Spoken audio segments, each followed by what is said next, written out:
Welcome to the June 9th edition of the PFF Forecast. This has been an episode long in the making, and it is a great episode. It exceeded even our expectations. This is the NFC South preview, redux, saga recap, whatever you want to call it. And we've got Charles McDonald at Forverts. If you know him on Twitter, he joined us. It was an awesome conversation. He was super generous with his time. It was fantastic. He has a great recommendation, I might add, at the end of this, but we talk about everything. Julio, the Bucs, more Falcons. Honestly, Byron, Leftwich, offensive play callers, it has it all. So let's rock.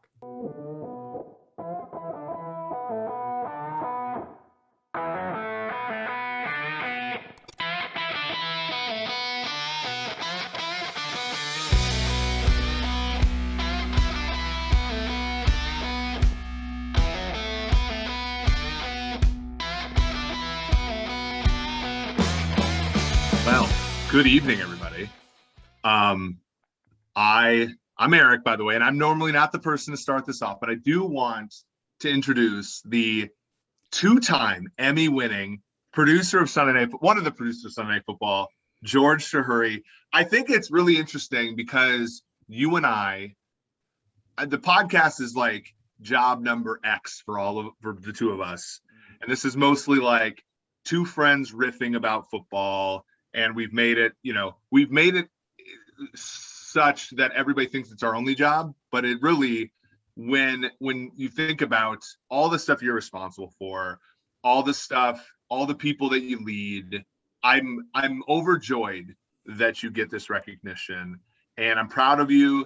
And I said this in the chat, you didn't win it last year and the world almost fell apart. And I'm not saying that's correlated, but I'm also not saying it's correlated. George, congratulations, buddy. I don't like to get embarrassed or blush. You are red right now. Although we both had some sun this week, but I think this is additional to that. Yeah, it's also like 85 in here because I closed all the windows. But I appreciate that. I got to say a couple of shout outs. First off, I am like the 9 millionth person on this list of like 20 people. It's really riding the coattails of Chris and Al, and the guy that we have on this podcast yearly. We'll have to have him back soon. 23-time Emmy Award winner, Fred Godelli, who is the best at what he does by like miles. And it was funny. I sent Fred, congratulations, because he's really the one. I do, so many small things relative to him. And you know what he was doing last night?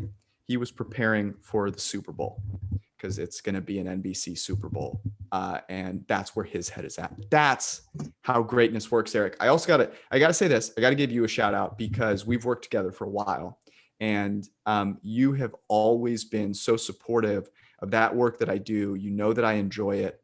You come and support that endeavor every Sunday evening.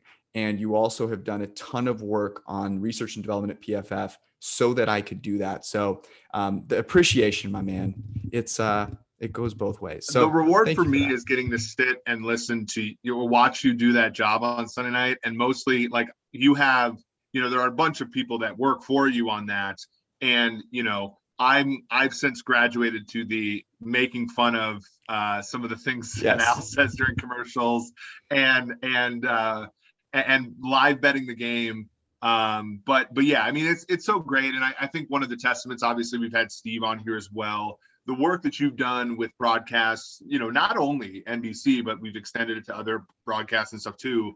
That's how we get the Sunday night stuff with Cornette, being able to deliver there. And again, like I said, like this is one of a number of different hats that you wear, but you wear it terrifically. And again, something where it just is a cool testament to what we at PFF have done and why this is, the coolest job in the world and why it's so much fun to just kind of get to hang out with you and enjoy your friend's success. Like that, it made me, when I found out last night at midnight, I'm like, I can't tweet it out. So it gave me great joy to give you a tribute this morning. So I appreciate that. I have to shout out from PFF, Ben Lindsay, who does a ton of work on that, who is a burgeoning superstar. If you don't follow him, you should. Anthony Tresh, who also helps out with that. I promise you, I did not let him talk about Tyreek Hill in any of the packets. And the data collection force at PFF, in particular, Ben Stockwell, who always helps me out with tricky problems for Sunday night and he's the fucking man. I don't need to say anything else. Speaking of the fucking man, Charles McDonald is with us. You've probably skipped ahead to this part because someone in the comments has said like these two guys just suck each other off for X minutes. This is a great conversation. So you get rewarded at the end. The payoff is here. Charles McDonald. We are really excited to have, after a long time, because we wanted to time this up right. We wanted to have the perfect person on to digest the NFC South, the Julio Jones saga, someone that understands the Atlanta situation, someone who understands the NFL as well as just about anybody. Charles McDonald, senior writer at For the Win, host of the Counter podcast with Stephen Ruiz. You are both an excellent follow on Twitter, as anyone who follows you can attest, regardless of whether you're a Falcons fan or not. So thanks for hanging out with us, man. How is everything going? You've got the Hawks, you've got the Falcons, a lot of emotions for you, man.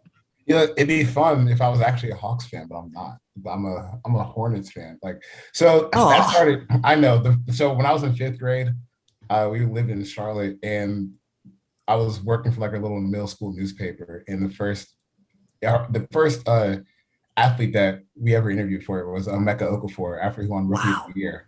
So I was like, I'll just make this my team. Like, I'll watch them. And that was a mistake. But yeah, this week's been awful with the Julio stuff. I just still am wrapping my mind around like what a Falcons team looks like without him on the field. And, I guess just with how quickly all this seemed to accelerate, like since the draft, it's been kind of a whiplash, but he's gone and I'm still trying to get my excitement up for the coming season.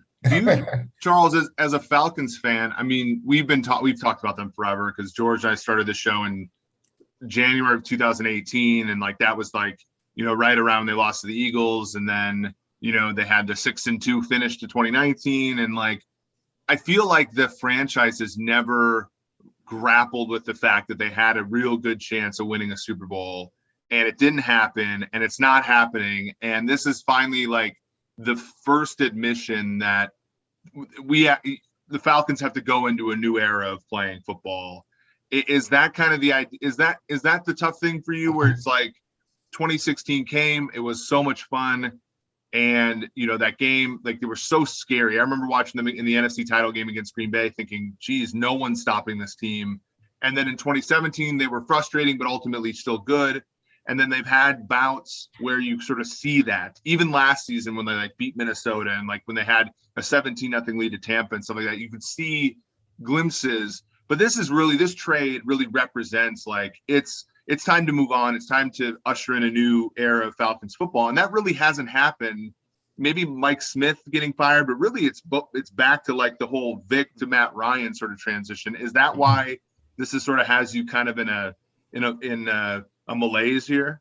Yeah, I mean it's kind of sad in a way. Like for me, this is even though I grew up like a huge Michael Vick fan, like this is the, I guess, era of Falcons football that I found myself like most emotionally attached to, just because like growing up, becoming a young man, like I don't know, just it's sappy crap, but you kind of grow up watching these guys. Like I was talking to somebody else the other day, like I can't believe like Matt Ryan could retire right now, and I'm like, yeah, that makes sense. Like 36 years old, he's put his time in the game, and like I remember exactly where I was sitting where he got drafted, and it's just like, wow, like this is a lot. But I mean, just to put it from Arthur Blank's perspective, like that 2007 season was so awful. I mean, you lost Vic to prison. Bob Petrino quits basically in the middle of the night, just leaves a note and says, "Peace. I'll see you guys never." And the quarterback situation was so bad. I mean, we were talking about Byron Leftwich before we came on. He was one of the quarterbacks for that 2007 season. I remember literally watching him throw a ball into the stands during a red zone trip. So, you come out of that season, you get Matt Ryan, and your first quarterback selection after Vic is an absolute hit. And you've been relevant for, almost the last 15 years. And I can imagine from Arthur Blank's situation, like that's got to be hard to let go of. And especially after you lose the Super Bowl, come back, like you're really 1 or 2 plays away from getting back to the NFC Championship game the next season. Yeah. And since then, it's just been steadily downhill. And it's just kind of time to pull the plug. And in a vacuum, like trading Julio Jones hurts, but like you can make sense of it, like for where the Falcons are right now. Like I don't think this team is close to going on a playoff run, but to still kind of be like 1 foot in, 1 foot out with Matt Ryan still on the roster and restructuring him, kind of guaranteeing that he'll be here next year too. I mean, it just kind of seems like they want to start over, but they don't quite want to say goodbye to their current girlfriend. That makes sense. Yep. That was my take, especially right after it happened, knowing it was imminent as well.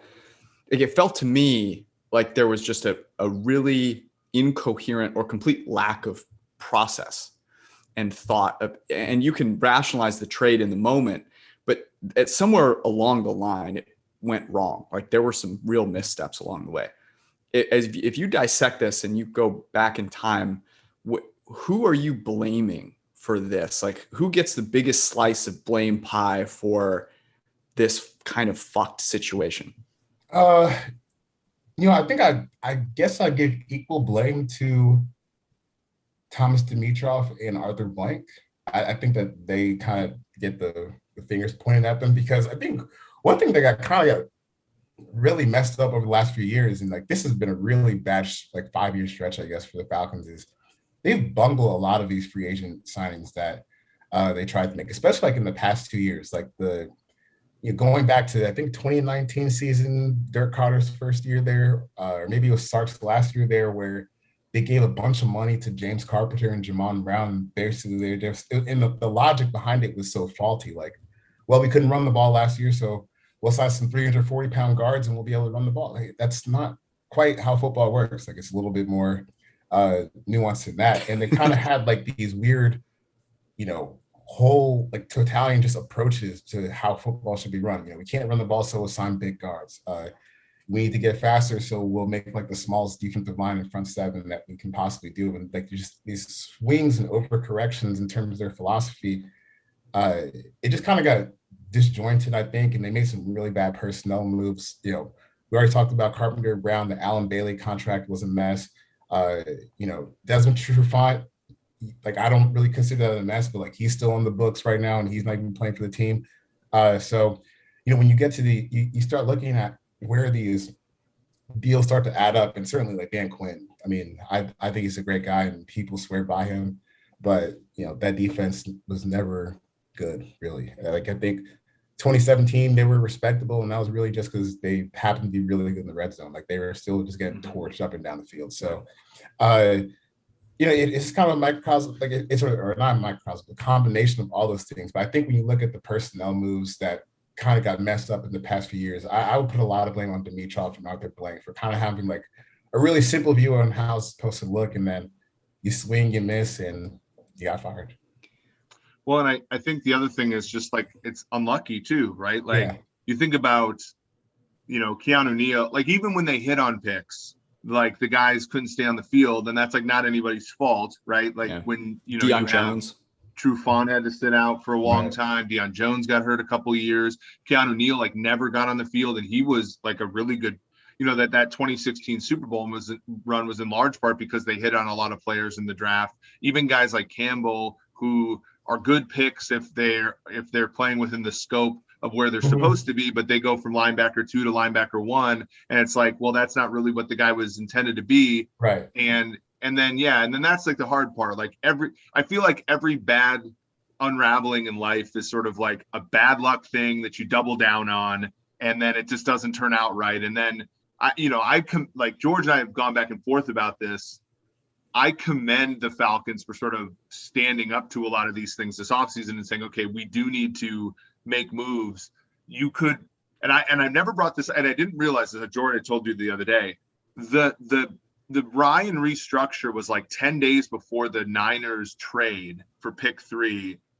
I wonder if they had gotten intel that the Niners were going to trade up for somebody other than Fields, would they have made the Ryan restructure? but the Ryan restructures even happened at an unlucky time for them relative to when the Niners traded. So it's just, and I think everybody with the Falcons wants to say, okay, what's the way out? And I think this year it's like, well, there isn't. Like behind every door, 1, 2, 3, like it's just a bad outcome, and they're going to try to make the best of it. I still think, I mean, you say they might not compete this year. I think they have enough talent to compete in that division, like game to game, much like they have the past few years. I don't know if that means they're going to win 9 or 10 games, but I do think that they're going to be at least compelling this year, especially with Arthur Smith at the helm. But, you know, at least this year, I think as a Falcons fan, you can be somewhat positive about the fact that they finally changed course for the first time in forever, instead of chasing a Super Bowl that never ended up being. My pushback on that real quick, I'm curious where you side here, Charles, is you have to be you have to keep as many doors open as possible. And I just don't understand locking yourself in there, knowing the volatility of the NFL draft, and like the worst place to be. I feel like the Falcons are the most, and maybe this is because I bet on the Falcons so many damn times, and like it actually has been profitable, but like maybe not from a life perspective in terms of the sweat that I've poured out over the team. But like they feel so cursed in that they are in the most limbo spot, it feels like, of all teams. And you have to make moves to try and avoid that, to either bottom out or to try and keep it going. And they didn't give themselves the opportunity to bring in a quarterback. Is that how you feel? Or did you think they were locked in really from the time the season ended to like this end? I kind of felt like they had like, for me, like they had two paths. I kind of more agree with you, George. Like I was looking at it like this. All right, we can either just go full fanfare, right? Like let's bring Matt Ryan back. Let's bring Julio Jones back. We got Arthur Smith, like this fancy new play caller. Let's just take Pitts at 4. Let's put some butts in some seats, and let's just make the last of this little ride as fun as we can make it. Like if that was your rationale, I think it's a little short-sighted, but you know, I guess, you know, the interests of business have to come in at some point, and people in Atlanta really like watching Matt Ryan and Julio Jones play. So I can kind of drive with that. And I mean, I would have loved to watch just like the idea of that 3-headed receiving monster go to work. But like there was also a really good chance to just give yourself an out and try to figure out a way to start over with this group. And, you know, maybe I guess they didn't like Justin Fields all that much at 4. But to me, if you're the Falcons and you know, like in January or even December, like Julio wants out. All right, well, as a franchise legend, we've decided to honor that request and we're going to ship him somewhere where he wants to go. To me, that just means like, all right, well then this whole thing needs to come down. Like we need to start over entirely. And I don't remember like before the restructure, like how feasible it was to do like a post June 1st trade. But like even if you're not in love with Fields at 4, this team still has so many holes over the next few years. You could just trade down and see if someone wants to come up there and try to get a future first. Because I think like an underrated thing with the Julio trade, and as much as it pains me, like it does make sense, is next year, like their cap is almost in like equally as bad a spot as it is this year, because you've got, I think Brad tweeted about it earlier today, where you've got 4 players, Matt Ryan, Jake Matthews, Grady Jarrett, Deion Jones, taking up half a cap space for next year. And then you still have $15 million of Julio Jones that's dead cap for next year. So that's like 63% of the cap on 5 players, one of them who no longer plays for your team. Like it's a bad spot to be in. So, you know, I kind of thought like if you just want to run it back for one more year and let's have some fun, I guess, and really deal with the reckonings of this next year, that's fine. But with number 4, you had more options, I think, than they kind of box themselves into. And, you know, I know that Kyle Pitts was the number 1 overall player on their board. And I mean, that's a pretty reasonable take to have just based on watching him play in college. But yeah, we know like spending the 4th overall pick on a tight end, as good as he is not always the best use of resources. And I think one of the frustrating things when I look at the Falcons from a future perspective is even without Julio Jones, like this isn't one of the worst offenses like in the league. Like a lot of teams would like to have, like if you told me I was just starting out with Calvin Ridley, Kyle Pitts, and Russell Gage, I'd be like, all right, like maybe we can be a nice little passing game offense. But now, like, what's next? Like, Matt Ryan's 36. I don't expect them to have a top 4 pick next year. And if Arthur Smith is good, like, they won't be there for a while. So I guess it just kind of clouds up like the post Matt Ryan future. You had a chance to kind of solidify that this year. It almost feels at some point they're going to have to make a move like what the Niners made, which is we're picking at 12 or 13 or 14 or 15. There's a guy we want to go get, and we're going to have to go get him. And the problem is then you lose outs, and so you gotta hit.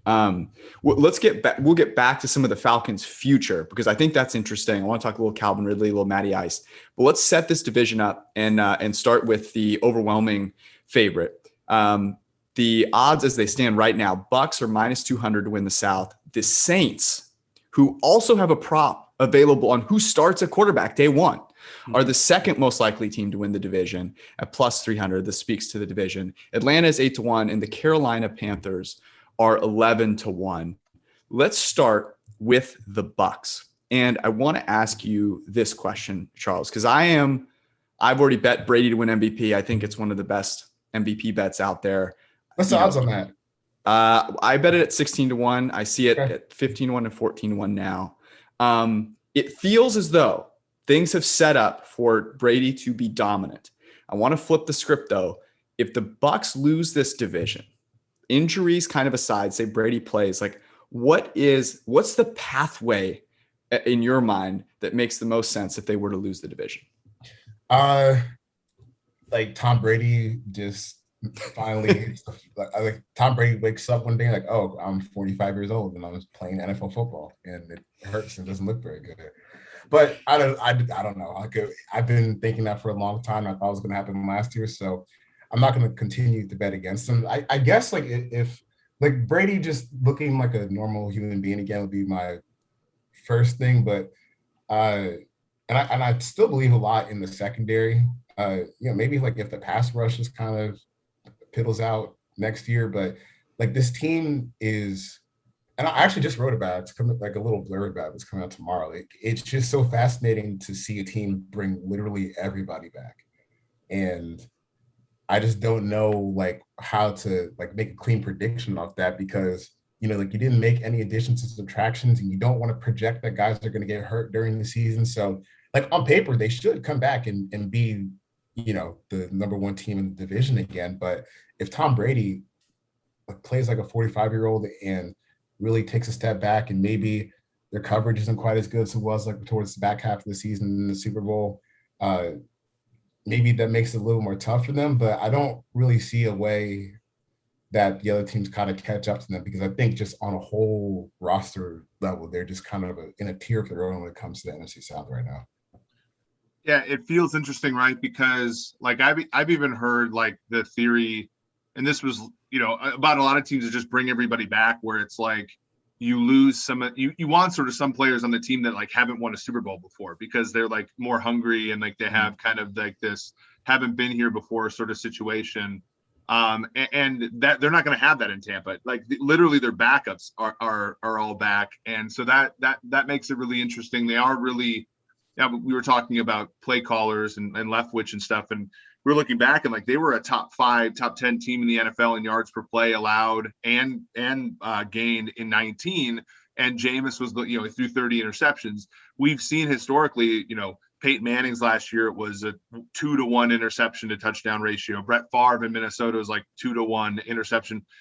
We've never seen that out of Brady, but it almost always sort of the wheels fall off of these guys. And if it's a year where he throws 20 interceptions, we've never seen that before. How could Tampa sort of withstand that?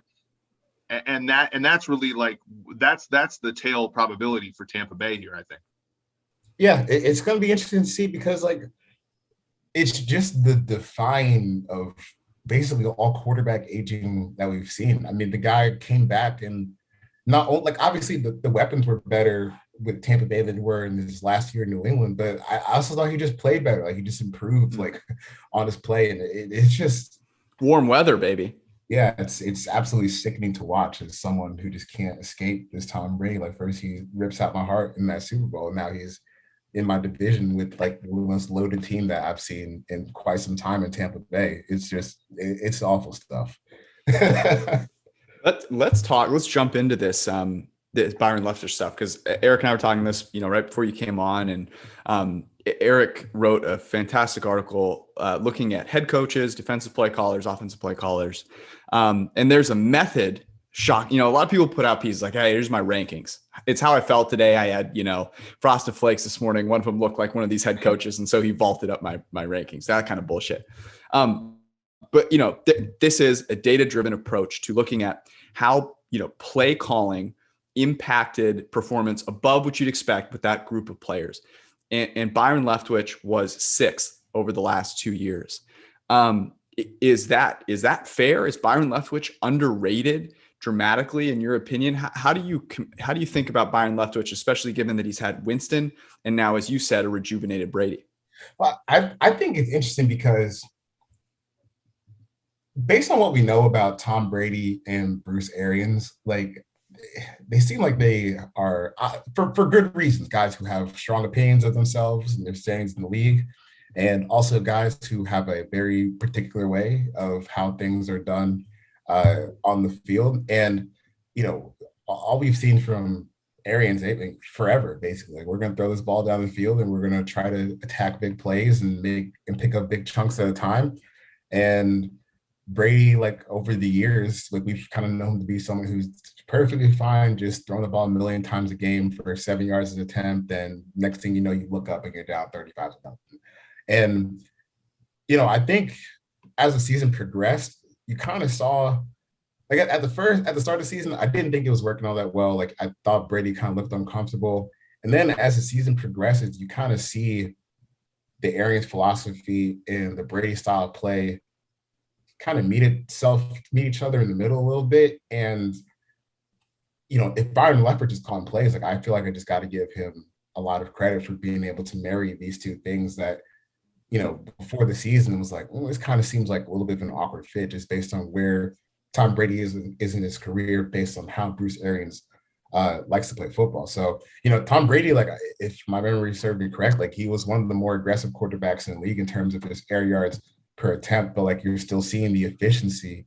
And to me, like, if you're doing that with someone who hasn't really played, this, like, heave down the field style system in quite some time, I just feel like I got to give some props for making it work at such an efficient level. And I know that Tom Brady had input and Bruce Arians had input, but, making that work on gameplay, I thought that job and the personalities that he's working with kind of got underrated. So I'm pretty high on Byron Leftwich. And then in the Super Bowl, I mean, that was just such a good game plan performance, especially the play that I come back to all the time is like that toss crack run where Fournette scored on the late run. And you kind of see over the game how they're setting up with their duo and inside zone runs, and they bang it outside. And just the way that he's able to stack things and make the defense pay for over pursuing and stuff, it's pretty impressive. Like, the whole ordeal from, like, the personal handlings to the actual on the field stuff. I think he's a really underrated play caller right now. I couldn't agree more. And I think when you look at that team, like, I was watching the NFC Championship game a couple of days ago, and, like, I think I forgot this totally. We remember that Antonio Brown was out, and they go Scotty Miller over the top of Kevin King at the end of the half. Tyler Johnson, who's a 5th-round pick out of Minnesota, their wide receiver 5, made a humongous catch on 3rd down to extend one of Tampa Bay's drives to sort of keep Green Bay at arm's length.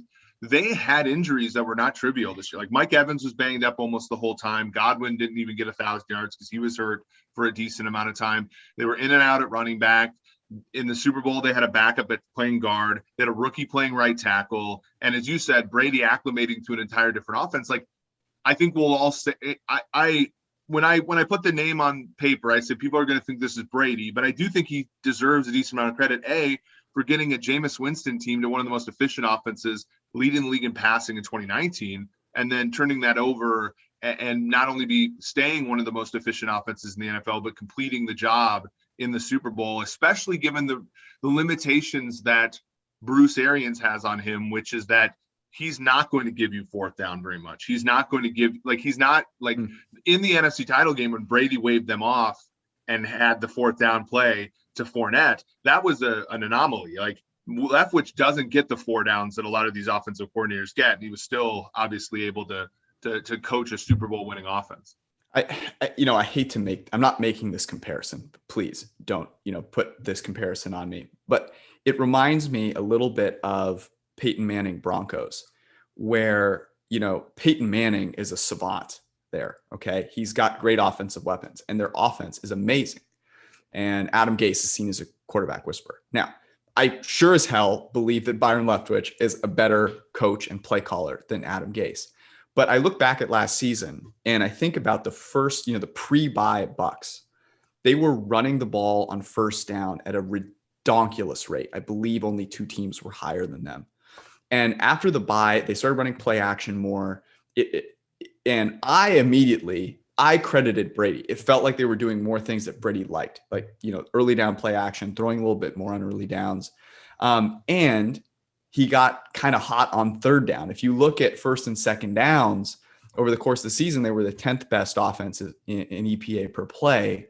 So I struggle to put that much of it on Leftwich because I see the struggles at the beginning and I go, was it Leftwich that made all these adjustments, or was it Brady? Some credit, I agree with you, Charles, like it goes to Leftwich for being able to implement them and like work with Brady. But to me, to put him that high on the list at 6, it's a little tough. And I hope it's right because I like Leftwich personally. I told you guys this, like I played with the Jags as soon as Leftwich was picked as a rookie in Madden. I remember it vividly and it broke my heart that he wasn't good, but I feel like we got to pump the brakes a little bit. Yeah. I mean, I just, maybe it's recency bias because we just like, that was the last football game that we saw, but I don't know. I've just personally been pretty impressed with, tying together a 43-year-old quarterback and this also stubborn head coach to get it to work for at least one season. Okay. I'm going to say I'd put Shanahan above Byron Leftwich, but yeah, I definitely would too. We're going to get right back to Charles McDonald at Four Verts here in a second. But before we do, a couple of announcements here. If you are getting ready for the football season, and you better be, because if you're not, it's going to hit you like a ton of bricks in like 6 weeks. You need to head to pff.com, especially if you're trying to draft a fantasy team like anytime before the season starts. You have July 4th. And if you haven't studied by then, you're in trouble. So go to pff.com. We've got a best ball draft kit, which is probably my favorite way. I know it's Eric's favorite way to prepare for the fantasy season. You can play without the ramifications of having to manage your roster during the season, get real information, prepare yourself, get a little skin in the game. And we have a draft kit that covers everything you need to know from being a novice to figuring out some advanced strategy. It comes with PFF Edge, which is just $40 for the whole freaking year. It gets you the draft guide. It gets you all the fantasy rankings, projections, even gets you NFL betting power ratings, strength of schedule, a ton of shit for $40. You know what best ball is good for, George? What? Best ball is pro family. It's pro family time. The less time you have to set your rosters on Sunday morning, the more time you can have breakfast with your family. This is supposed to be a good thing. For host the PFF NFL pregame show, like all these things you can do when you don't have to set your fantasy roster, and best ball allows you to do that. It's pro family, it's pro work life. I'll leave the pro family takes to the man that has a family, and I will stick to. It's a great way to prepare for fantasy season. Another great way to indulge yourself this summer is to go to Simbull, SIMBULL.app/PFF. It is a stock market for sports teams. You can buy shares of teams in any league, and then you can follow the prices. They rise and fall. You can sell, you can buy. You also get paid off dividends when those teams win. So it's a ton of fun. You can see they do a great job of showing, which franchises are being purchased, which are being sold over time. It's great. And here's the thing. Use promo code PFF, deposit $10, and then you get a free PFF Edge subscription and that best ball draft kit for $10 freaking dollars. That's insane. So a ton of great deals. I got to ask you, Eric, which franchises have you been buying? Do they have WNBA on there yet? No, they don't. I know. But here's the thing. I'm up. See, you reminded me to look. My portfolio is up my portfolio all time is up 67.81%. Wow. And that is just over the past 3 or 4 months. I have currently 1 49ers, 2 Falcons, 2 Jets, 2 Broncos, 3 Cowboys, 1 Giant, 1 football, 1 Panthers, and 1 Minnesota Vikings. You do love to see that. Go to Simbull.com, symbols.app/PFF, and be like Eric, family man. And now back to Charles McDonald. We'll get out of the Bucs on this one. Gut feeling. Better chance the Bucs go over 15.5 wins, 17-game season, or lose the division? Lose the division. I mean, that's tough. Over 15.5 games? So we're talking 16-1 and better? Yeah, 16-1 or 17. I would give them definitely a better chance to lose the division than do that. Where's that break-even point for you? Is it like 14.5 games? Yeah, like 13, 14.5 games. It's just like I don't know. That'd be one hell of a season to go 16-1. Yeah, it's good for you to come on here and talk me off of the like who's gonna stop the freaking Bucs. And I think the answer, as you pointed out, is like the Bucs, and like there are some reasons to feel that way. Let's move to the Saints here. As I mentioned, they are the second most likely team according to Vegas to win 3-1, but there's literally a question as to who is going to play quarterback. Do you think there's a question that needs to be answered on the quarterback decision? Well, I think for normal head coaches, this wouldn't be a question. Like, yeah, like you play Jameis and you hope for the best. You try to just kind of see what extracurricular stuff you can do with Taysom Hill on the side. But this is Sean Payton. I don't know, man. Like he's started Taysom Hill for 5 games, and they beat the Falcons twice. So I don't know. I'll say this: like if Sean Payton comes out and says Taysom Hill is the week 1 starter, I don't think anyone should be surprised because like he's nuts. But I personally would start Jameis because I don't think that Taysom Hill is like a serious starting quarterback. But if he wants to give them like a legit quarterback competition to see what happens, then go for it, Sean. But we all knew like when you needed a big throw in that playoff game, there was one player that you put in for that trick play.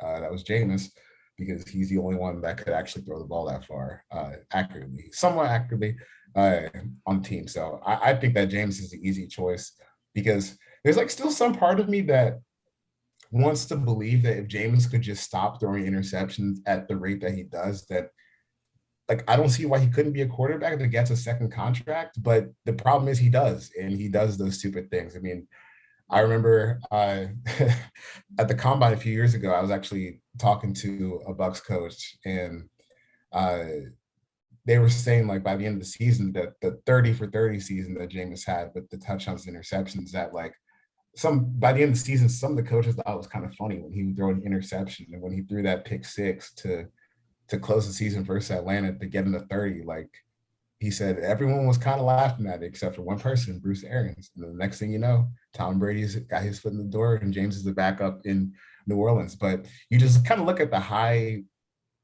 plays, like the peak plays with Jameis, and it's easy to convince yourself that maybe this can be something. And if Sean Payton's as good as a play caller that he's been propped up to be over the past few years, then this could work, because I mean he's got more physical talent than Drew Brees had over the past few years. Yeah, Peyton 8-2 in games where Drew Brees was hurt and had to miss the game during their tenure. Sort of crazy it's only 10 games, frankly, but obviously a testament to what kind of coach he is. I want to ask you, Charles, about the defense though, right? Because I feel like the last season they had no number 2 option really in the passing game, and they didn't even have Thomas for most of the season. I feel like last year all the attention was on Brees and his, decline, and then the backups. But really that defense was what kept them in the hunt for the 1 seed in the NFC. And they do have some defections with Hendrickson and Janoris Jenkins and such. Is that defense still good enough though to keep? Is that the reason why the market is still relatively okay on them, and that their defense will give them a kind of a baseline level of competency? And then if a quarterback can come in and just not screw it up, is that the way that the Saints end up with a winning record this year? Yeah, I think that's possible. It's just for me with the Saints, and I guess I kind of feel this way about the Falcons too, and other teams that have had some cap issues throughout the offseason. Like the margin for error is so thin. Like if Marshawn Lattimore goes down, that secondary does not look nearly as good, and it's already like looking thin. If Cam Jordan goes down, like that pass rush is not looking like anything that's going to terrify you. And, another player they lost, Sheldon Rankins on the interior. I know he's been banged up a lot over the past few years, but when he's been healthy and able to get into a groove, like he's a pretty good asset to have on your field. But, like as things stand right now, like if you just look at the starters and don't look really at the depth behind them, it looks like an all right defense. Like Cam Jordan, Marshawn Lattimore, Marcus Williams, Chauncey Gardner Johnson, Demario Davis. I mean, those are guys that you would like to have starting in your defense. It's just like if one of those guys goes down, you're putting someone out there who probably doesn't need to be out there. And it's just, when you go all in for so many years in a row and your quarterback's gone, you kind of end up with a top heavy roster. And that's just something that they're going to have to deal with for this year. But I will say, like, if the Saints beat the Falcons this year twice again, I'm going to absolutely scream because this roster, to me, like, it's not that much better than like where the Falcons are right now, just from a whole, because I think the Falcons quarterback situation is a lot better. So one of the things you brought up, by the way, Charles, was the thinness, right? And that was on the other side of the ball too. In another like weak link system, Saints offensive line has always dealt with injuries to Teron Armstead, Ramczyk at times, like, and the interior hasn't been healthy, unanimously. And Breeze is always like the great guy to cover that up, right? For as deficient as his arm could have been over time, he was great at protecting his offensive line. And that's another weak link for the Saints, which is they have really good elite caliber talent on the O-line, but obviously depth is an issue with every offensive line in the league. And when Jameis and or Taysom Hill are your quarterbacks, injuries to that position are now going to be exacerbated relative to what they would have been with Breeze. I think that's kind of, and that's, again, I think I just made another bet on Saints under in both my mind and my heart. It's 9. You make a really good point, Charles, which is like, just look at, and this is why Eric and I like to try and guess the numbers, because it like grounds you in some sort of opinion on talent level. And I remember doing this division and like, we had the same thought, which is like, okay, these other 3 teams, they all kind of stink in different areas, and it's like, is one really that much better than the other? But the Saints win totals at 9 and it's plus 103 the over, minus 125 the under. So it's not like that lopsided on either side. Falcons at 7.5 now, minus 110 to both sides. You mentioned like, okay, Drew Brees is gone. They've got a new quarterback in here. I have another question about the ramifications of that, but just with that in mind, like 9 wins, where's your head at on that? That's tough because I do think like just look at you look at offensive line, Kamara, some of the stars on defense. Like I don't think that's unreasonable. Man, that's tough. I think maybe I'll go like if I could get like right under 9, like 8. That's probably where I go, just because I just don't. I don't trust. I don't really trust Sean Payton to handle this quarterback situation in like a sensible way for all 17 games. So I think that's going to hurt them. And then, you touched on it briefly, but this wide receiver room outside of Michael Thomas is like really bad. Honestly, it's not to me like I don't really see anyone to be afraid of, and that's just not where they've been really over recent years. Like Michael Thomas, obviously he's good, but then Traquan Smith, Deontay Harris, Marquez Callaway. Like who's going to? Alvin Kamara is their number 2. Right, he's the number 2 receiver, and you're with this Saints team, like you're asking a lot of guys, like you're asking a few amount of guys to carry a lot of the load. Like on offense, that's going to be the Thomas and Kamara show with, I'm assuming, some Taysom Hill runs sprinkled in here and there. On defense, like you need Cam Jordan to be a dude this year. Like you need Marshawn Lattimore to be a guy this year, or else it's kind of going to fall apart. And I think just when you're pinned to that few players with that much of the responsibility for making things go all right, it just kind of makes me think you're, teetering on the edge of a bad season. But I think I'd go like slightly under on that, just because I still am a believer of Sean Payton as a play caller. I think he's nuts, but like his chops on the field, I think, have been well respected to this point. And they still do have some dudes on defense. So I think I'll go like slightly under that 9 wins. I'm not going to lie. It just pains me to say it. Alvin Kamara is by a good margin, like my favorite player in the league. And I'm really nervous that it's not going to be a great year for him because of what Breeze like had the perfect offense for him. He was so accurate. He threw the ball short every single play. And he made people feared ancillary weapons with Breeze in a way that I'm not sure they will with another quarterback because of how smart he was. I was able to find the open guy. And we saw like when Taysom Hill, if Taysom Hill is the quarterback, like I'm worried about Kamara because he really struggled in those games. Like he did not have that same, ability to catch, the short passes that were never thrown accurately with Taysom Hill. So I'm hoping that it's Winston, and I'm hoping that Kamara does not suffer too much from, kind of this like lack of weapons everywhere else. Right. Which, would be sad because that guy's awesome. Yeah. I personally would not be too sad, but yeah, it's like on my fantasy team or something, but I haven't done any drafts yet. I can guarantee this. I will have him on my fantasy team. I had him last year, carried me. I actually think Latavius Murray, if he sticks around, is going to flirt with 1,000 yards because that team's going to run the ball a lot. Latavius is actually a fairly good player. Unknown fact about Eric: his favorite celebration is the Tave Train celebration, and he does if I it. get like some good meal at a restaurant, just cross it. So Charles, with respect to the Falcons, what is, because I look at what is the path for them this season? Like, is there a path for them to have a competent enough defense to win 9-10 games in this division? I mean, they kind of had glimpses of a competent defense last year at times. Like after DQ got fired, I thought the play calling got better, and they kind of got better. Like I think maybe they had like some more favorable plays go in their way that they weren't getting before. And like that Oakland game, or not Oakland, Vegas, where they just beat down the Raiders. I mean, that was just kind of like a level of play calling on defense that I hadn't seen before, just in terms of the timing of the blitzes and stuff like that. So to me, it showed like at least with different coaching, like maybe you can squeeze like a average to below average season out of them.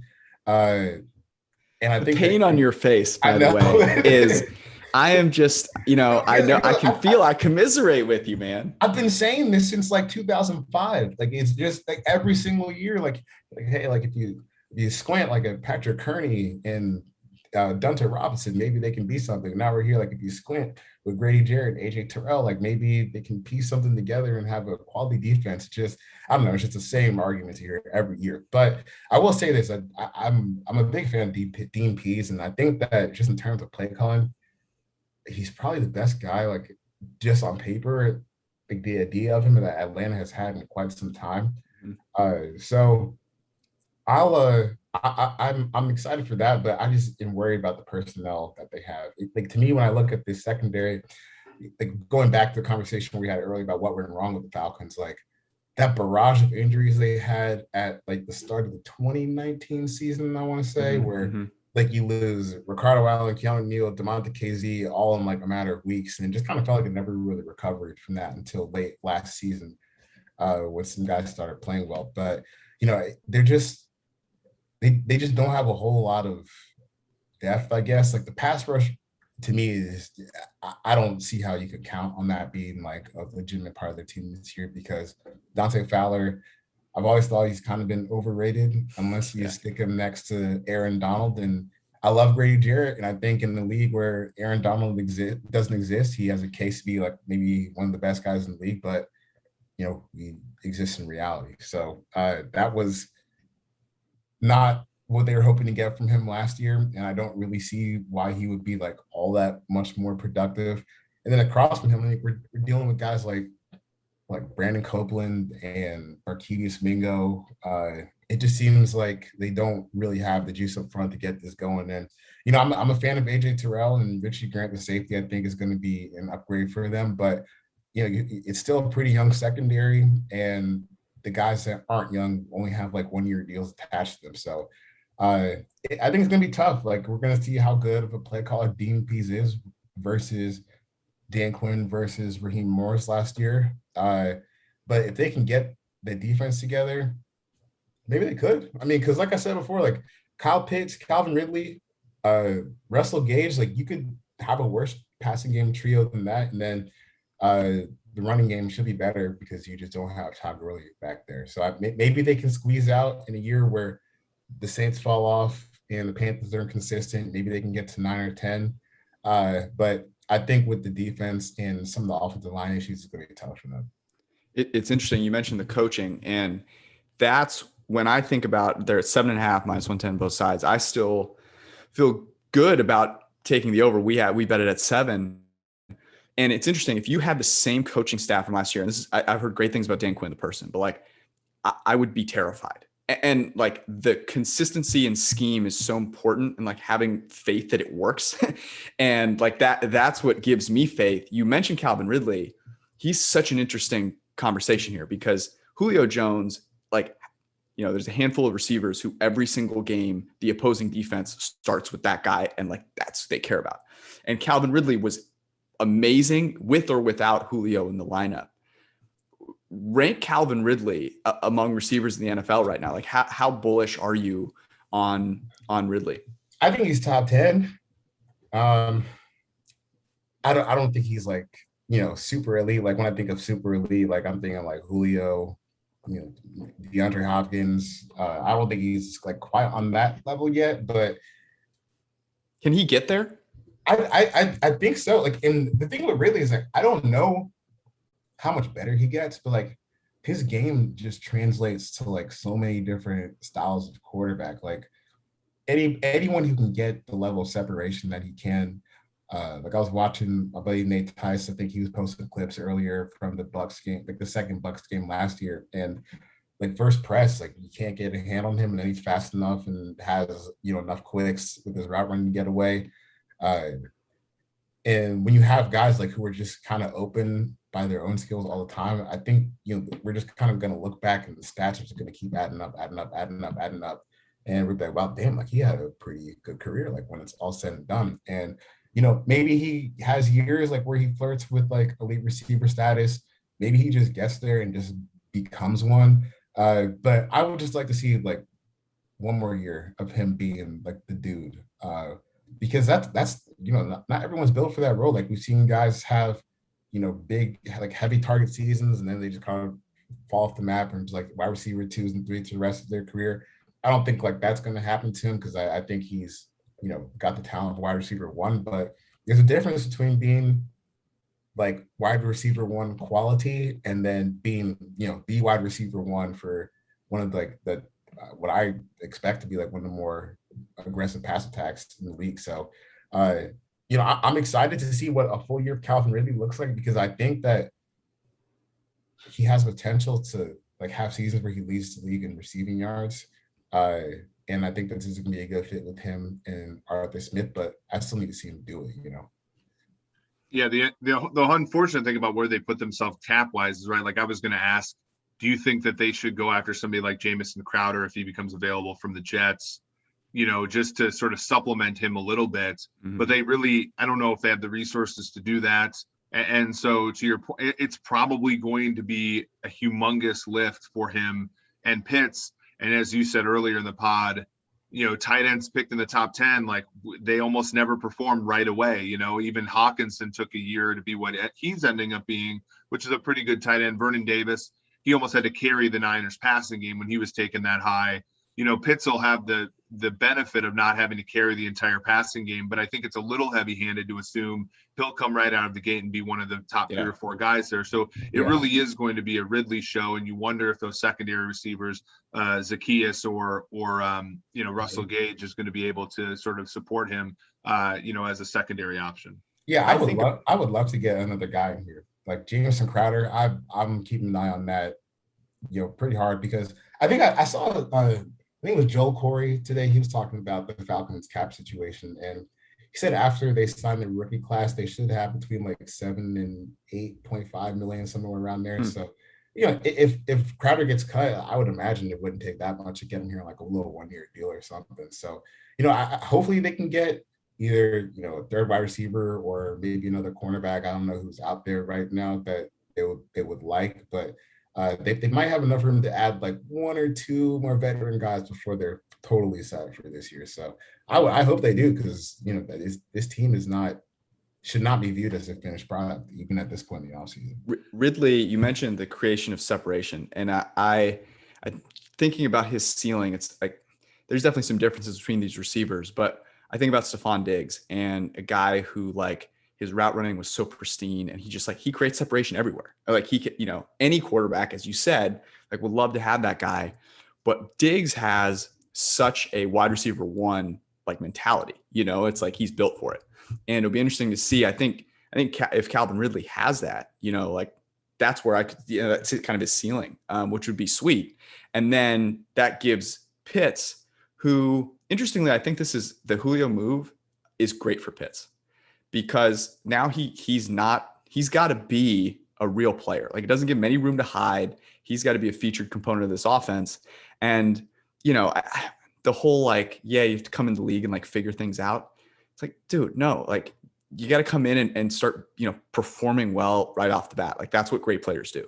And I think that's going to put a little pressure on him, which I think is honestly good. Mm-hmm. I want to ask one more question about the Falcons. Did Space Jam with LeBron is coming out? I'm not sure that I'm going to watch it with the same reverence that I watched the original Space Jam, but the analogy stands where an evil monster comes in and steals the powers of everyone. And it feels as though Tom Brady has done that with Drew Brees and potentially Matty Ice. How do you evaluate Matty Ice? Does he still have it, or is he losing, the arm talent that he needs to succeed? I think he's still got like 2, maybe 3 quality years left. Because I guess like I've kind of gone back and watched, some of the stuff, and first is just like, good God, Dirk Carter. I mean, that was just over the last few years, just a master class in dumbassery. Like, I can't even believe what I was watching. But I don't think that the arm talent is completely gone there. And like, there's still some moments where I'm just like, damn, he's still getting some juice on some of these throws. Like, timing's still good.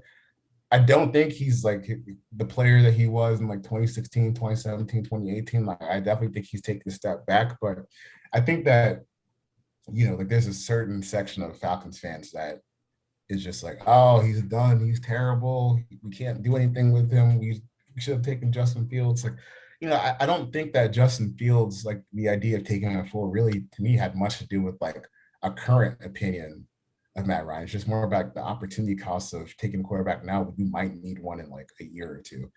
But for Matt Ryan, like just by himself, I still think he's going to have a nice bounce back season, even without Julio Jones. And that's just because of what I believe Arthur Smith, the play caller, to be over the past couple of years in Tennessee. I don't think it's over for him, but he's not as good as he used to be, and the clock's ticking. Some of these years,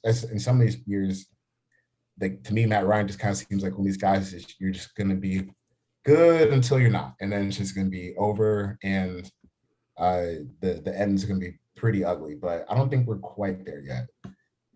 Yeah, interestingly, right, the Falcons, another example of sort of like getting unlucky and then making another bad bet. Like I thought Sarkisian was slow to start in 2017, but I thought he was terrific in 2018. Mm-hmm. And for whatever reason, they let him go in favor of a guy, as you said, who was really bad the last 2 years. And I think that you've hit on both sides of the football here. The biggest case that I can make for the Falcons is that I think they'll be well coached on both sides of the ball with their coordinators in peace. And then I'm assuming Smith's calling plays. Charles, yes. Speaking of a play caller, so Joe Brady last season, I think really got a lot out of Teddy Bridgewater, especially in the first half of the season. We fast forward to this year, they move on to Sam Darnold and, maybe PJ Walker, maybe Will Grier, but probably Sam Darnold. Hey, PJ Walker, man. Assuming he doesn't get like a cross between mono and COVID and has to miss like 6 or 7 games. Well, he can just get the vaccine afterwards, right? Isn't that how it works? Yes, that's how you get COVID, then you get the vaccine. Yeah, that's how it works. Somebody should tell them the side effects of the vaccine are competent quarterback play. So when you look at this team, second year under the Art Smock, are they at all a threat to the top three teams in the division, or is it going to be a few more years for the Panthers? Yeah, absolutely. I mean, it could be. It could be. And I say this as someone, I mean, I just spent, 1.5 years covering Sam Darnold for the Daily News with the Jets. And I mean, the thing with Sam is it's so hard to me to kind of nail down like totally what he is, because you look at the stats, you're like, why the hell would anybody trade for this guy? Like, are you kidding me? Like, I'm going to trade him and then pick up his fifth-year option. Just like, if I just look at the stats, like it's almost a completely indefensible decision that the Panthers have made. And then to pass on Justin Fields on top of that, it makes no sense. But like, I watch him play and I'm like, a lot of this is bad. A lot of it is bad. But I think you look at it and you're like, if he had just the right play caller in the right situation, you just see like these insane plays that he makes where, the touchdown to Braxton Berrios versus Indianapolis last year. Then he had the other one for San Francisco that kind of made the rounds. And the funny thing with Sam is like, you'll see people say, oh, well, if Patrick Mahomes had this throw, then it will be all over SportsCenter. Well, yeah, but that throw versus the 49ers came when they were down like 31-3 in the fourth quarter. And the big reason they were there is because Sam Darnold didn't play all that well. Like, that's why it's not going to play on SportsCenter, because no one cares because they're still losing.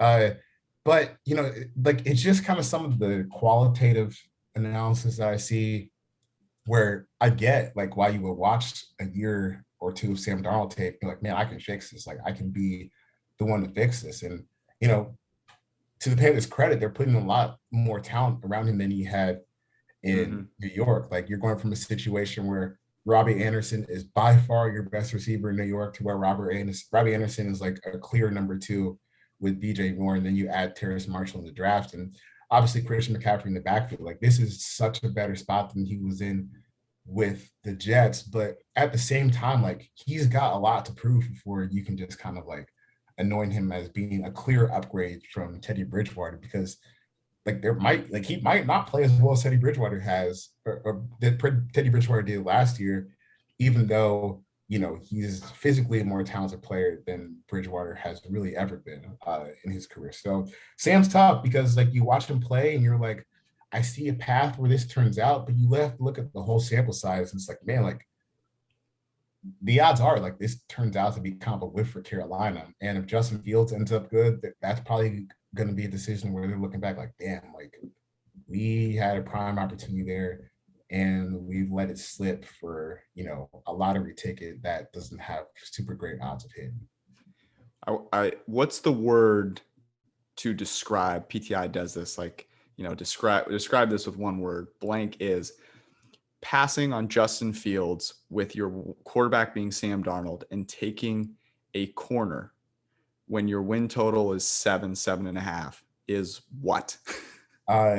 Chaotic, I would say, like crazy, maybe. Like I don't get it. And I mean, I'm a huge fan of JC Horn, and I think that them selecting him there is a good sign of like what they see the future of this defense turning out to be, like how they want to play their coverages and play their fronts and be aggressive. But damn, dude, like I get the dice roll on Sam Darnold. I don't get going all in on Sam Darnold. Like if you trade for Sam Darnold and then take Fields, like I'm not hating that process because I still believe that like Sam could be a fine backup quarterback or someone to compete, and maybe if he's better than Fields, I don't know. Like it's not a bad problem to have in your hands, like 2 young quarterbacks with promise. But to just go all in on Sam Darnold, I just don't think it makes a whole lot of sense. And when you go in with you have the added view of David Tepper is someone who wants to like make Charlotte like a hub for NFL football, and he wants that quarterback so bad. Like he wants to build a new stadium in Charlotte so badly. Like he just wants all these flashy things. And it kind of goes back to where he was last year, where a lot of people were saying like, dude, like, if you want to rebuild, do this the right way. Like, don't, I was about to say a bad word, but don't, be 1 foot in, 1 foot out with this. Like, don't, like people were saying last year, if you sign Teddy Bridgewater, he's not going to be good enough to get you anywhere, but he might not be bad enough where you can end up one of the top picks in the draft. Like that's the thing, that's the thing a lot of people were saying before the season, and that's exactly what happened. And now he's in a spot where, oh, well, I'm panicking for a quarterback spot. Well, like you could have had a top 3 pick this year. Like you could have been guaranteed one of Trevor Lawrence, Zach Wilson, Trey Lance, and you don't have to, pass on Justin Fields or trade for Sam McDonald. It's just kind of a bizarre way that they've handled this. If they want to be, like this news hub for NFL football around the league. I mean, I don't quite understand the panicking there at the quarterback position, but the way that they've handled it doesn't just quite make a whole lot of sense to me. There's also this weird game theory to it, right? Where as well as if Darnold's moderately successful, then Joe Brady's the head coach, in which case Darnold is retained and now on coordinator 4 or 5 over the last 4 or 5 years. And it's just, to me, I agree with you, Charles, 100%. It's just like, it's not incredibly great foresight, right? It's just, did we think through all the permutations here, and do any of them end up optimally for Carolina? I think the answer is no, even though I tend to have, as a Falcons backer, a little bit of nervousness that the Panthers will be competitive this year. Just because they did like Jeremy Chinn's a good football player. JC Horn, as you said, is a player. Dante Jackson's had fits and starts. Brian Burns is a nice, they have players on the team that can be pretty good. And Joe Brady. You listed off all their weapons. I think their offensive line, they did get Brady Christensen, who I think is a good player in the 3rd round at tackle.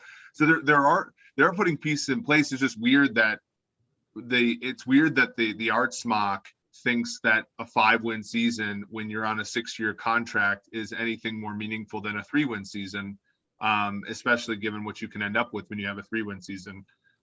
He rode the beast of Mike Davis. I didn't understand. I like Teddy Bridgewater as much as anybody, but I didn't understand him playing for the Panthers last year. It just didn't make sense to me. I feel like Teddy was like, "Ooh, there's some money. Let me go get it." and granted, as you talk about somebody we talk about bad luck on this show a lot. Talk about somebody who's hit on some bad luck. Good for him for getting his money, but it didn't make. I would have liked to see him play for Chicago. I think Chicago gets a couple extra wins if he's on that team last year, but nonetheless. Yeah, I would go so far as to say that, we're talking a lot about the Julio bungling with the Falcons. We may look back on this, and I would not be surprised at all. I think the biggest misstep in this entire division was the Panthers, who actually have done a lot of things right, have a really nice ecosystem. It's not quite, Broncos-esque. And you have to flip. You may not think that Justin Fields is a top 3 worthy pick. You still got to take those chances. There's no way that anyone heard anything bad enough about the guy that they're like, yeah, he's not worth the 8th overall pick in this draft. From a quarterback perspective, we just know the outcomes and the potential there. You have to take the swing. And the chances that you have that opportunity again are not great. They're not. And if you do have that opportunity again, it's because you failed Justin Fields, and that's okay. You take another one. That's just how this works. Yeah, that's especially with this, the way the guys are getting paid now. On the rookie contracts, I should say. If you're a team that needs a quarterback, I'm just going to try again every year until I find a guy. I don't understand why teams like the Broncos are getting so attached to Drew Lock, because contract-wise, a rookie quarterback is relatively inexpensive. They passed on them too. I mean, just don't be afraid to just go after these guys year after year after year after year, because at the end of the day, it's just going to help you so much more to hit on one than to miss and think that you have one. So just keep trying, man. And to your point, you covered the Jets and the Giants in New York Daily News, and you think about the Jets, 2018, they go after Kirk Cousins, they fail, right? They make the trade for Darnold. They have 2 head coaches fired over that time. They're the most dysfunctional franchise in that entire stretch of time. And yet I'll argue that the Jets are in a better position now as a franchise than they would have been had they landed Cousins in 2018. To your point, where the worst thing in the NFL is so far away from failing on a rookie quarterback. In fact, the only thing that's bad about it is if you take too long to punt on it, a la the Bears and teams like that. If you move on quickly, it's water under the bridge. And teams like that, you get Salah in there, you get Zach Wilson in there, you get some weapons finally, And it's like, I actually like them a lot, even though they've done almost nothing right over the past like half a decade. And that's the magic of a rookie quarterback, and something that I don't think teams really understand as much as they should. I have one last football related question. It's a very simple question. You're hiring a head coach next year, Charles. You get to choose between Joe Brady and Byron Leftwich. Same price. Who are you hiring? I'm gonna go. I guess I think I'll go with Byron Leftwich just because I've seen more, and I'm not. I just want to see another year of Joe Brady. I want to see him do another quarterback. Like, I just for, it's not like way more experience than Joe Brady, but it's just a little bit more that made me comfortable, because I was a little confused this offseason. Like, man, like a lot of teams are interviewing Joe Brady to be like their head coach, and just a couple of years ago he was co-offensive coordinator at LSU. Like, I would just like to see him do it again. No one has witnessed Joe Brady being carried up the field with a broken leg by his offensive line. We have that with Leftwich. I feel like that already gets you. That's a spread that Joe Brady has to cover right away. That I don't think people understand as much. Can I say this? I think Joe Brady is a better offensive coordinator, but I'm with you guys on who I would hire as a head coach. And I think it speaks to the really important thing about a head coach, which is you can't just bring in like Zach Taylor, who has Sean McVay's playbook, and hope it works. Like, that's not how this thing works. Charles, this has been awesome. You're immediately in our top 5 of podcast guests. We started a new segment that we do every Sunday where we give recommendations to listeners about something that we've tried, or, book we've read, literally anything that we feel worth a recommendation. And I have a surprise. I actually have a recommendation for you after you give us your recommendation. I'm very excited to hear it. My recommendation. Well, I've been listening to, I've been trying to work out a little bit more because, I put on some pounds during the pandemic. I think is hopefully relatable. Well, not hopefully, but I think it's a relatable thing for a lot of us. So I've been trying to everyone did, yeah, and work out a little bit. And, it's going to sound like a straight blast from the past, but Pandora Radio, I've been listening to that again, and it's kind of powered me through that workout. So like what I would do is I'll go to my favorite playlist on Spotify, whether it's, turn up rap, oldies, just a mix of everything. And I'll just put it in a Spotify playlist. I'll find 10 songs I like, put it in a Pandora radio list, and it just spits out gems like all the time. So I have one list where it's just like all my murder rap that I like to listen to when I'm lifting weights. And it's been one of the few joys that I've had over the past year, just kind of realizing like how good the algorithms on Pandora are. So I would recommend getting back into the Pandora music game. I'm gonna check that out. I like Spotify. Spotify gives me mixes based on what I listen to, which I like. I have to ask you a follow-up. You have to pick one song to listen to during your workout. Like at the end, you've got one, either piece of the workout or whatever. What is it? Right now it's 1017 Freestyle by Gucci Mane, Pusha, Fujiano, and Big 30. So Gucci Mane, he's been like one of my favorite guys basically since I was like 8 years old. So I still listen to all his stuff, and he just signed like a whole new group of rappers for his label. So I've been spinning that, and it might not be everybody's cup of tea, but it certainly is mine. I'm adding that to the playlist. Mine right now is The Devil Is a Lie. I'm in that vibe right now. Okay, here's my recommendation for you. You're in Brooklyn, New York, right? No one asked. Okay. Oh yes, sorry, Eric. Eric's a White Snake fan, so we know what this is going to be. I'm not a White Snake fan. Well, what is it? You can't ask. You can't say we skipped over you and then not have a banger. Fiasco the Business is my song right now. I know that's like way down I know that's like popular as hell, but I'll add both out of posterity's sake. You're in Brooklyn, New York. Is that correct? That's correct. So I lived in Brooklyn for a couple of years. I love Brooklyn.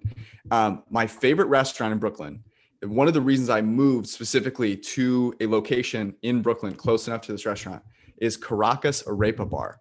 Have you ever been there? I have not been there, but I'll have to check it out. Where in Brooklyn? It is It's in Williamsburg, Okay. a couple blocks, like maybe 4 or 5 blocks from the L, the Bedford L. Yeah. But it's cheap. People have been giving me shit for having recommendations that cost money. It's cheap. The food is absolutely amazing.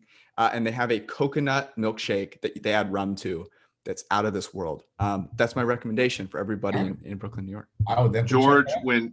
when we have guests on the show that live in cities that George admires, us living in Cincinnati, he almost always will like throw something in there about his jealousy. So that's George's like, I wish I was in Brooklyn recommendation. I'm people helping people. Powerful stuff. Yeah. Charles McDonald, senior writer at For the Win. You can find him on Twitter at 4verts. I'll mention that again at the top of the show, I promise. We appreciate it, brother. Thank you for being generous with your time. Have a great rest of your week. Thanks for having me, guys. Special thanks to Charles McDonald. That was great. He was so generous with his time. It was a fascinating conversation. I really thought it was one of the better conversations that we've had with someone. And he's, look, he's one of those guys who's a fan of the Falcons, but he's not, he's not pulling punches. He's not trying to be rose-colored glasses. He tells it like it is. He knows football. I thought that was a great conversation. Yeah, I thought he was terrific. He was it's so much fun, right? With people who analyze the game for a living that also have fandom, where we talk at the beginning, it's very raw, where he's talking about the Falcons and what they've meant to him and what they, his feelings for them. And then in the middle of the pod, he can really break the thing down like an actual analyst, and I think that distinction is important, and I think it's good because I came out of it fairly confident in Atlanta. Like, I think in his, a lot of fans are skeptical of their favorite team, I think for protective reasons for themselves or, they defense mechanisms. But when you sort of pressed him on things, he was very positive about Atlanta. And I thought that was helpful in a week where if you have some Atlanta futures, they might not have as much value as they did previously. Yeah, it's one of the things that I am thinking about now is like, you saw the pain on his face when he said, I think they can be competent. And that's the shitty part of being in limbo. Are you even going to root? I've done this before as fans of teams, as a fan of the Niners. You remember this, like rooting for wins when you know that because of the construction of the roster and where things are at, it's unlikely that those wins mean anything other than maybe the team makes a little more money this year. And that's going to be the interesting thing to watch with this Falcons team, where they have so many players and coaches who are super motivated, but then, how does that manifest itself in the future? So I feel great about the futures. I don't know that I feel great about the future of the Falcons. Yeah. So I bet a little Saints under during this podcast. I gotta say, like, I could don't see it. I could see it in your glasses, actually. Oh, sorry. Yeah, I was reading, like, I get that sense. We've done this together now long enough. We're in the stage. At some point, we'll start hating each other like Golick and Greeny, I assume. But like now I'm like finishing your sentences. I think we're more like a Kahneman and Tversky, but I don't know which one of us dies first. I think I'm the favorite, clearly, given, Charles talked about gaining weight during the pandemic. You tried to relate to him, but like, of course you couldn't. Maybe I could. I would say, but like, I will say that, and they never ended up hating each other. I would say one died, but Kahneman, by the way, the author of the book that I recommended on Sunday. I did gain weight during the muscle pandemic. No, it was not. I'm not gonna. It wasn't a lot, but like, anyways, that was our show. We'll be back on Wednesday. On Sunday. I'm getting my days mixed up. We'll be back on Sunday, I promise. Thank you for hanging out. We love you all. Peace.